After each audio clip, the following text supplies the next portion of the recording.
Hello everyone, myself Piyush Kumar. The moment you think of preparing for UPSC, the first question which comes in your mind, that's about content. What content you should go for? Because if in the beginning only, if you have chosen the right content, in that case your journey is going to be quite simple. And if in the beginning you have selected the wrong content or the wrong reading list, in that case definitely your journey will be slightly tough. And that's why in the beginning itself you should be quite cautious that what readings you must go for, in what way you are supposed to read them. So there are several things that you should consider in the beginning. The same question is there with respect to history optional also. The moment you think of history as as an optional paper, and there are several books because there is no dearth of books as such in history. And out of all these books, what books must be selected by you? That becomes a quite complicated question for you. Now, when it comes to UPSC, like UPSC never expects from you to be master of any particular subject. But at the same time, whatever the questions are being asked in the examination, you need to prepare them well, because if your content is ready, in that case only you'll be able to answer them properly. And that's why in the beginning itself, you should be quite conscious for your reading list. In this particular session, we are just going to discuss about the book list for history optional. And while having a discussion over the book list on history optional, I'll try to keep it very minimal. It's not necessary that you have been reading a lot. But yes, as per the requirement of the syllabus, requirement of the questions, you need to cover it. And that's why for every segment, we are just going to see some selective readings. And I'll tell you that how come they are very specific and they're very important. And what is their importance? This is how I'm going to discuss about this. So as I told you that we are going to discuss one by one. So let's see first the ancient. Ancient history, which is part A of paper 1, is very important area, and it's important for many in many regards. In this particular segment, you find the map question is there, and map question is of 50 marks. That's very important. And from rest of the areas, at least you can select either 1 or 2 questions. But when it comes to ancient Indian history, at the same time you need to keep in mind one fact, that this is the most conceptual part of Indian history. This is the segment, or this is the portion of Indian history where most of the institutions were developing. Let's say state formation was happening here. The society started from the prehistoric period, and then it further acquires or further achieves the agriculturist phase, then urbanized phase, and so on. And since it is the formative phase of Indian society, and that's how it is a very conceptual part of the history, Indian history, and that's how you should also try to read the books which are somehow developing the conceptual understanding in you. When it comes to developing the conceptual understanding, I think in the beginning you all should go the NCERT, specifically the old one first. When it comes to old NCERT, that's very important. Why the old NCERT is important? Because that old NCERT is developing the conceptual understanding within you. Now this is a very precise writing, but this precise writing has been done in such a way that it seems that you have been reading a novel. Everything is there in form of story. It's not given in bits of pieces, rather like one period is connected to another, and that's how you make a chronology, and that's how you develop a better understanding of the subject. That's why I'll say that this part, old NCERT written by R.S. Sharma, is very important. At the same time, that new NCERT is also important, but I think you should consult the new NCERT only once you have gone through the old NCERT. New NCERT has been written theme-wise, and it has just covered certain themes. So if you need to cover certain themes, that could be done only once your chronological understanding of history is very clear. And that's why don't read this book in the beginning, rather consult it after at least reading the old NCERT. That's how you are going to develop a conceptual understanding, and then you are going to add some extra information, or you can do some value addition by reading the new NCERT. But since, as I told you in the beginning, that ancient India is the very much formative phase of Indian history, and that's the reason here this book of Ancient India written by D.N. Jha is going to be very much helpful for you. This book is very precise. It's a very thin book, but this book has been written in such a way that which develops this insight in you, that how to evolve, how to understand the the various changes and the transformations which were happening in history. And that's why it's a precise book. It's not going to consume much of your time. So if you're reading that book of D. N. Jha, that's quite helpful for you. And that's why I'll recommend this book. And in fact, you all must read this book. But when it comes to collecting the actual content for writing answer, probably you'll be getting that is from the history of ancient and early medieval India, written by Upinder Singh. In last couple of years, this book had become so popular, and in fact, in this particular book, we'll find the relevant content, the content which can really help you in framing the answer, writing the answers, and writing the more relevant content in your answer. And that's why the book of Upinder Singh is very important. But here, I would like to warn you also, this book is a very bulky book, and that's why while reading this book, you all need to keep in mind that you have to read the book as per the requirement. So this is very important to analyze the syllabus, the question paper of previous years, because if you have really done that, in that case you'll be there in a comfortable situation to analyze that how many portions of this book are relevant and what portions could be really avoided, because somehow there is no practical application of this on your question paper, and that's why you have to be very selective while reading this. But for that, you have to really develop that insight, you can select the relevant portions from this book. And after that, if some areas which are missing, in that case it could be covered from the IGNOU material. Now in the IGNOU material, you can consult both the graduation one and the master MA one. But still I'll recommend you here that the MA1 is the better. Why MA1 is the better? Because it is somehow developing a more conceptual idea for the subject, and in fact there are certain areas which are where the informations are missing in all these other books that I have discussed. But the moment you come to this IGNOU materials, in that case you can fill all those gaps, and that's how you should be very selective, that okay, this is the area where I am not having very good conceptual understanding, so that could be covered from IGNOU material. So these are some readings, the basic readings, and I must say these are must readings for history optional. But still I am not saying every part has been covered from all these readings that I have discussed. It's quite possible that there are certain areas that are still missing. So for that, you need to collect the information from some other book. There is a book by Ranveer Chakravarti on ancient India. That book is also very important, but it is all depending on your potential, on your energy, that whether you do have the energy of reading all these books or not. But at least these books are must read, and I think you should not avoid these books by any chance.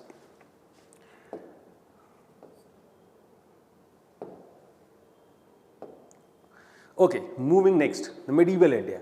Now medieval India, again you should start with the NCERT and the same concept. I am not going to revise it once again. The old for a conceptual understanding and new for adding some extra information or doing the value addition. Now in medieval India, the book of Satish Chandra is considered to be sufficient enough. But the problem is that the Satish Chandra's book is very political. It is somehow emphasizing more on the political dimension, and the political dimensions are least concerned or least relevant in the UPSC examination, because much questions are being asked from this particular dimensions. And that's why while reading this book, if you have already gone through the NCERT, in that case, it's not necessary that you have been trying to mug up every detail that has been given here. Again, you have to read Satish Chandra as per the requirement of the paper, and if the paper is emphasizing more on economic dimension, the social dimension, the cultural dimension, so you should also try to collect information from this book on these dimensions that I had been discussing. And as I have already discussed, that dimensions are very important, and always try to catch the dimensions from where the questions are being asked. Now, if you will see the questions coming from medieval India, you will find that the culture questions are somehow dominating.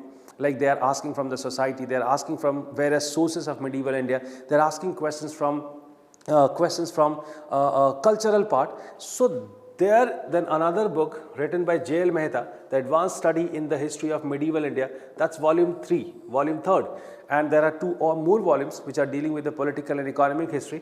These are not that important, but this part is definitely going to help you with regard to many areas of medieval India. And that's why it's again a very precise book, so it's not going to consume much of your time. But whatever the areas where you are lacking, that should be compensated from this book of J.L. Mehta. That's going to be very helpful. Again, I'll say that when it comes to the cultural part, sometimes you'll find all these books that I have recommended here, unfortunately not fulfilling all your requirements. And that's why you can consult some of the chapter from the book of A.L. Bossum, A Wonder That Was India. And that book is, you don't need to read the whole book, it's a bulky book, but you just collect all those areas. Let's say cultural areas. Let's say for sake of example, we can discuss about the literature part from medieval India. Frequently questions are being asked, and not only in the optional, but even in the GS paper you can find that frequently the questions are being asked from this particular area. And that's the reason you should study or you should read some chapters from the book of A.L. Bossum, because that's really going to help you to answer these kind of questions. And at the end, again, the same discussion I'll go for the IGNOU materials, because as I told you that IGNOU materials are very important with respect to getting or with respect to collecting some conceptual understanding on various courses, because these areas are almost all missing in all the popular sources. So you just identify again those areas, and by identifying those areas you just try to fill this gap from the IGNOU material. But again, you have to be very selective, because if you started reading the whole IGNOU material, the master one, in that case it won't be feasible for us, because in that case the size of your content would be enlarged a lot. So don't try to do that, rather select certain portions, cover them from IGNOU material. That's going to be quite helpful for you. Let's move on to the next part, paper 2, that's modern India. Now modern India is very different. The kind of requirements you had from the content in paper 1, that's not applicable in the same way in paper 2. In paper 2, I think whatever the topics have been given, you need to collect information on them, and I think just 1 or 2 books would be sufficient along with the NCERTs. The NCERTs quite same, the old and the new NCERT, and again as the same thing, read first the old NCERT, that will develop a kind of chronological understanding of modern India, and then you can compensate it with the new NCERT. But the book of modern India, Bipin Chandra, that's a book which is considered to be important with respect to develop a very fair understanding of modern India. It's written in a very lucid language, and after reading that book you start feeling that you have understood everything. Though the questions which are coming from modern India, sometimes you won't find them from this particular book. Now Bipin Chandra the book of Bipin Chandra is having a problem. Sorry, there is a problem. It's not Bipin Chandra, it's Bipin Chandra, it's AN. So it's Bipin Chandra. In that book, sometimes unnecessary things have been enlarged a lot, right? There was extra discussion have been given on them. So you can cut it short. That's not a problem. So you just try to read it, at least try to go for one reading, and after that you select the certain areas, and I think 10-12 chapters are there which are really very important. So that should be covered from here. Then it comes to the next book, and this is the most important book for UPSC. That's from Palasi to Partition and After by Shekhar Bandyopadhyay. Now this book is very different. This book is not trying to touch so many areas or the dimensions. Rather, it had taken selective areas and they have given a very good analytical description of all those topics. So if you have really gone for this book, in that case you'll be having a very good idea, or you'll be able to write an analytical answer of any question from modern India. That's the significance of this book of Shekhar Bandyopadhyay, and that's really important, I must tell you, because if you have been writing your answer in this way, because there are certain areas where debates are there, and sometimes when you have been reading one book, in that case it's quite possible that you develop one sort of understanding. But this book is not dealt in that way. Rather, it is giving all the ideas, and that's how if you have been presenting all these ideas in your answer, in that case what happens? The answer is becoming beautiful basically, and because it does deal with many dimensions. So of course the value of your answer will be much more better as compared to others, and that's how Shekhar Bandyopadhyay is helping you. But I have already told you that it has covered lesser dimension, so the dimensions which are missing here should be compensated from the other books. Let's say the book of Yashpal Grover, that book has been dealing with so many such areas which are missing in the book of Bipin Chandra and the book of Shekhar Bandyopadhyay. Let's say for the sake of example we can take Governor Generals, or else we can talk about the various acts or various committees got formed by the colonial rule. Now these are the informations completely missing in these two books, and that you need to compensate from the Yashpal Grover, which is not written here, but I am telling you that this is a very important book. Along with this, nowadays people have even started reading the book of Isita Banerjee Dubey, The History of Modern India. I must say that this book is not very different from the Sekhar Bandyopadhyay. More or less this book is same. So it is optional. If you choose to read it, quite okay. If you do not like to read it, then also it's quite okay. But the book of Bipin Chandra, Sekhar Bandyopadhyay and Yashpal Grover, these are, I guess, now important books. Now, I'm not saying that Yashpal Grover you need to go through the whole book. Of course, you can read the selective part, and that's why I haven't included this name here, but you have to read certain areas from that book. So this is how you can cover this particular part, modern history. Moving to the last section of the history, that's the world history. This is the simplest part of your history. Why it is simplest part? Because the expectation of the evaluator from you is very different in world history as compared to the other sections of history. Why? Because the other sections of history were ultimately Indian history or part of Indian history, whether this segment of history is basically world history. That does not mean that the evaluator is expecting that if you are knowing very less, in that case it is like it is quite okay.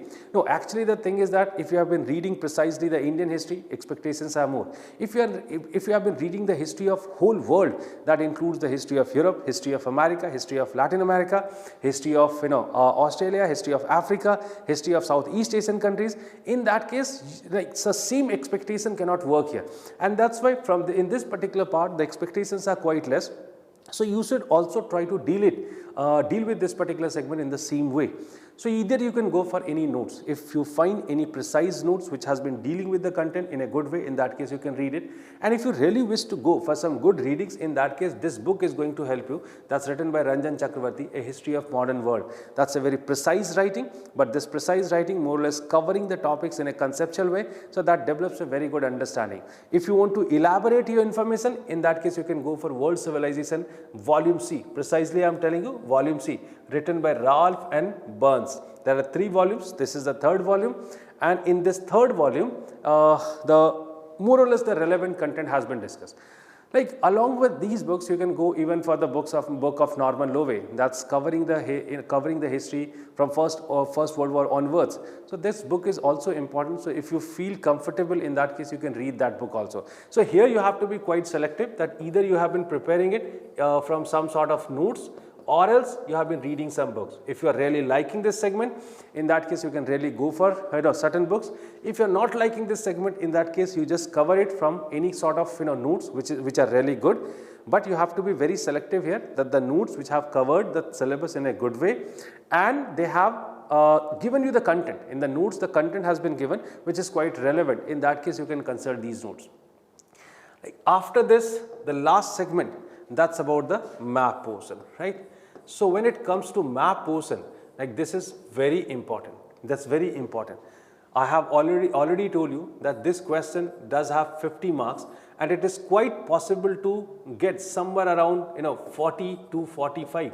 So any area which is giving you these many marks, 40 to 45, you can't ignore it. And if you have been ignoring the map section, which is a compulsory question, in that case definitely you are going to suffer. That's the reason because of what you have to be very cautious in this particular portion. But the point is that whether you should go or you should collect the information from various sources or from various books regarding the sites, or else you should do something else. I'll say that you just buy any material or any notes on this particular area. So if you find something very good where the sites are given scientifically. By scientifically, what do I mean? That the sites are located properly, like there is no problems with the marking of the sites. That's one criteria. And the second thing, at least the description has been given in a good way, like at least 10 important informations, because sometimes I have seen, and in fact I'll say that most of the times you will find that there are so many informations have been given, but the point is that you won't be able to retain them. So what exactly you are supposed to do? There are certain precise information, and I'll make a separate video on map. So there are certain precise information what are expected from you while writing the description, and that's why find such a relevant notes which is just giving 6, 7 or 8 important information, the information which are expected from you, and you can read it from the notes. But never ever try to do it from the books, because there are so many problems with the books, as the books themselves haven't marked the sites properly. Collecting them from various books is going to be very problematic for you. and sometimes so many irrelevant sites are there, and that's why you just read any notes which have given the collection for roughly around 250 to 350 sites. That's going to be more than sufficient for you. So this is like, these are the readings which could be called as the minimum readings. So if you have really gone through these readings, in that case you are in a comfortable situation. But like, this is also depending that in what is the method of the preparation you have chosen. So if you have been attending any classes, in that case I think it's not required, all these readings that I had been discussing. Because if you have been attending classes and then also you have been reading all these things, in that case it's not very relevant. If you have decided to prepare it by your own, in that case I think these readings are important, and that's why you should go for these readings. So basically it is all depending on your circumstances, and as per the circumstances you decide that what exactly you are supposed to do. But if you have decided to prepare it by your own, so in that case these are the minimal readings, and then extra additions should be done. So I think these suggestions will be quite valuable for you. Thank you for joining this session. Thank you very much.